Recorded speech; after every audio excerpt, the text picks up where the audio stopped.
One of the biggest money pits out there sits in plain sight, and most of us don't even realize what these are.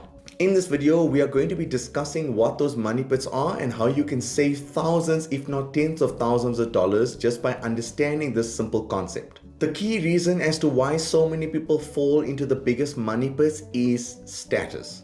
In our society, we use status to show everyone that we are competent, to show people we are successful, and to indicate to people that we are of value to them. And there are some organizations out there that understand this fundamental human desire, and those are the companies that sell you status.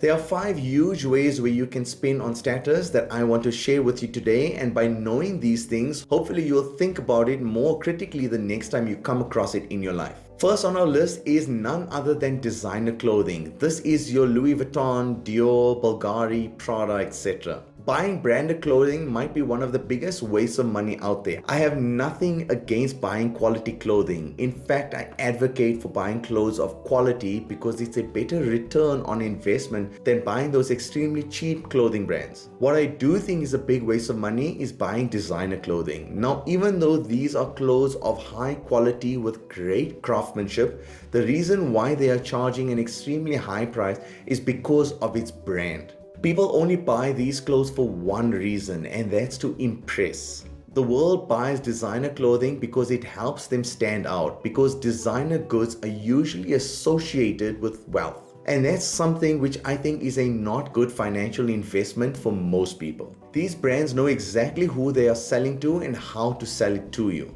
If you are well off and buying the designer clothing is well within your budget and the amount of joy it brings to you, then by all means purchase the product. But the average American is likely to purchase these designer products on a credit card which they will struggle to pay it off before the interest starts hitting them. And this is something I strongly advise against. A good way to stay in line with what you can really afford is to follow the 50-30-20 rule, which states that you should not spend more than 30% of your monthly net income on your wants. So if your net monthly income is $3,000, then you should not look to spend more than $900 a month on all your wants. Now this includes things such as going out for dinner, your Netflix subscription, and your gym membership. Just make sure that you are only buying things that genuinely bring you joy and not to impress others. The second expense you should avoid at all costs is a luxury or new cars. And just like designer clothing, this is especially true when you cannot afford it. A car is really interesting because the society we live in today really attributes and perceives success and status based on the car you drive. According to AAA, the total cost to own and operate a car comes up to $1,024 per month. So the average cost to own a new vehicle in America is $734, which means insurance and maintenance comes up to $290, which brings the total to over $1,000 a month. Now for some people this is truly a hobby that they deeply care about, but for most people that is not the case. Same like designer clothing, I have no problem if buying the car falls well within your budget, but if you cannot afford the monthly installments or do not save any money at the end of the month because of this and you are still in debt elsewhere, then buying a luxury or new car is a complete no-no. A guide to follow when owning a brand new vehicle is to follow the 10% rule, which states that if your car's monthly cost, including insurance and maintenance, is less than 10% of your monthly gross income, then you can afford it. So here's a table which shows car affordability based on your salary according to the 10% rule. If you have a salary of $30,000 a year, you can afford $250 per month on transportation. And if you make $6,000 a year, you can afford $500 a month on transportation. Now just because you can afford something based on your salary does not mean you should go out and buy it. But at least you have a guideline which can be used to follow when and if you decide to purchase a new vehicle. The third expense, which is a more subtle display of status, is buying the latest tech for the sake of getting it. No one cares if you have the latest iPhone or MacBook. Way too many people upgrade to the latest phones, watches, and laptops just because they think they're going to impress people or it's going to make them happier. I personally keep my phone as as long as I can, and the primary reason as to why I generally change my phone is because the batteries in these phones don't tend to last very long after using the phone for 3 or 4 years. People these days, especially in America, who buy the latest iPhones has increasingly become more about status than about the actual use that the phone brings. And that's mostly because Apple makes minimal changes to the newest versions of their phones. Buying the newest model rarely translates to a better experience.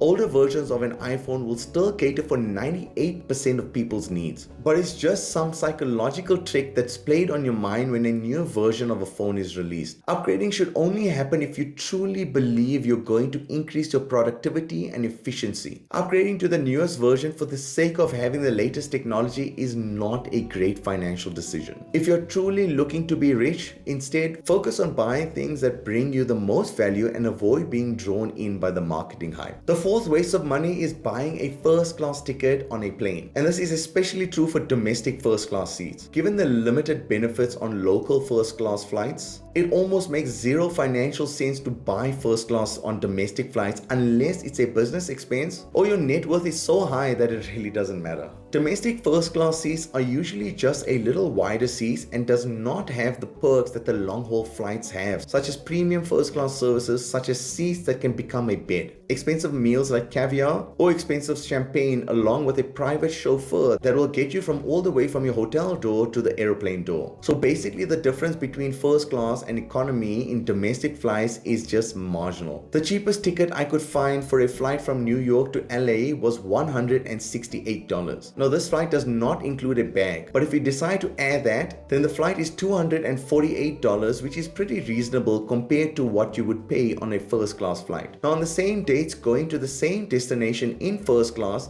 the cheapest flights you can get is for $1,071. That's a massive difference of $823, which you'll need to pay just to get slightly bigger seats. Now the total flight time for this trip is 6 hours and 26 minutes one way and 12 hours and 52 minutes for a return trip. Now take the extra $823 in price and divide it by the 13 hours of total flight time that you'll be having. That's a total of roughly $63 you'll be paying per hour for the first class flight. So you can do the calculations yourself if it's worth it or not to pay the extra $63 per hour or not. But for most of us watching this video, it's probably not worth it. A good compromise for those of you who really don't want to fly economy is to perhaps get premium economy or an exit row with more legroom in economy. So if you look at the biggest waste of money, this is how much money you would save if you refrain from buying them. No designer products, you'll probably save $2,500 per year. Not buying a luxury car, you'll save $5,000 a year. No new phone every year, you'll save $1,000. No first class flights, assuming you take 2 flights a year, you'll save $1,200 a year. That's a total saving of around $10,000 because you weren't giving into status purchases. Now imagine you took that $10,000 which you will save in 2025 and invested it into the S&P 500 index fund instead. Let's do the calculations. Now since inception, the S&P 500 has returned on average 10% per year. So had you put your 10K, which you will save in 2025 with a return of 10% per annum for the next, let's say 30 years, that will bring you a return of over $170,000, and that's only taking 2025 into consideration and not the years to follow where you can save 10K a year. In life, we will always have choices with money, and we need to understand that there will be an opportunity cost of every expense, which is why it's crucial not to waste your money on status purchases. If you have liked this video, then you will like my next video where I speak about why it's important to look poor. Like and subscribe for more.